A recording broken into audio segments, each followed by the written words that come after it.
ଆଜିର ବ୍ରେକିଂ ନ୍ୟୁଜ୍ରେ ଆପଣମାନଙ୍କୁ ସ୍ୱାଗତ। ଭୁବନେଶ୍ୱର ମେଟ୍ରୋ ଷ୍ଟେସନର ପ୍ରଥମ ଚିତ୍ର ସାମ୍ନାକୁ ଆସିଛି। ମେଟ୍ରୋ ଷ୍ଟେସନର ରୂପରେଖ ଓ ଏହା ସଂଲଗ୍ନ ମାର୍କେଟ କିପରି ହେବ ସେ ସମ୍ପର୍କରେ ଡିଜାଇନ୍ ଜାରି କରିଛି କମ୍ପାନୀ। ପ୍ରଥମ ପର୍ଯ୍ୟାୟରେ 26 କିଲୋମିଟର ପର୍ଯ୍ୟନ୍ତ ମେଟ୍ରୋ ନିର୍ମାଣ ହେବ। ଭୁବନେଶ୍ୱର ବିମାନବନ୍ଦରରୁ ଫୁଲପୋଖରୀ ପର୍ଯ୍ୟନ୍ତ ଥିବା ଷ୍ଟେସନ ଡିଜାଇନ୍ ତିଆରି କରିବ ଏହି କମ୍ପାନୀ। ସେହିପରି ସିଭିଲ୍ କାମରେ ଡିଜାଇନ୍ ମଧ୍ୟ ପ୍ରସ୍ତୁତ କରିବ।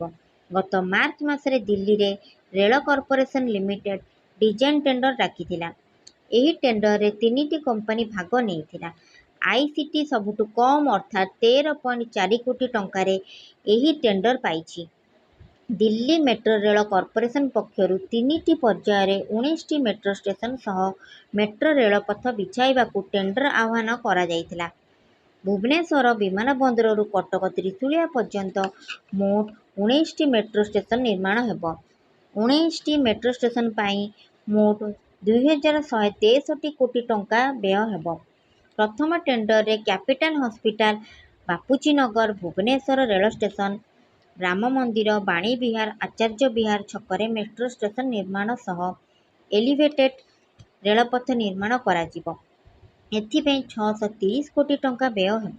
ଦ୍ୱିତୀୟ ପର୍ଯ୍ୟାୟରେ ଜୟଦେବ ବିହାର, ଜାଭିୟର ଛକ, ରେଳ ସଦନ, ଡିଷ୍ଟ୍ରିକ୍ଟ ସେଣ୍ଟର, ଢମଣା ଛକ, ପଟିଆ ଛକ ଓ କିଡ୍ ଛକ ଦେଇ ମେଟ୍ରୋ ରେଳ ଏଲିଭେଟେଡ୍ କରିଡର ନିର୍ମାଣ ହେବ।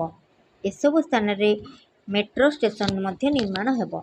ଏଥିପାଇଁ ଖର୍ଚ୍ଚ ହେବ 664 କୋଟି ଟଙ୍କା। ତୃତୀୟ ପର୍ଯ୍ୟାୟରେ ନନ୍ଦନବିହାରରୁ ରଘୁନାଥପୁର, ନନ୍ଦନକାନନ, ବାରଙ୍ଗ, ଫୁଲପୋଖରୀ ଦେଇ ତ୍ରିଶୁଳିଆ ଛକ ପର୍ଯ୍ୟନ୍ତ ମେଟ୍ରୋ ରେଳ ପଥ ଓ ଷ୍ଟେସନ ନିର୍ମାଣ ହେବ। ଏଥିପାଇଁ ଖର୍ଚ୍ଚ ହେବ 869 କୋଟି ଟଙ୍କା।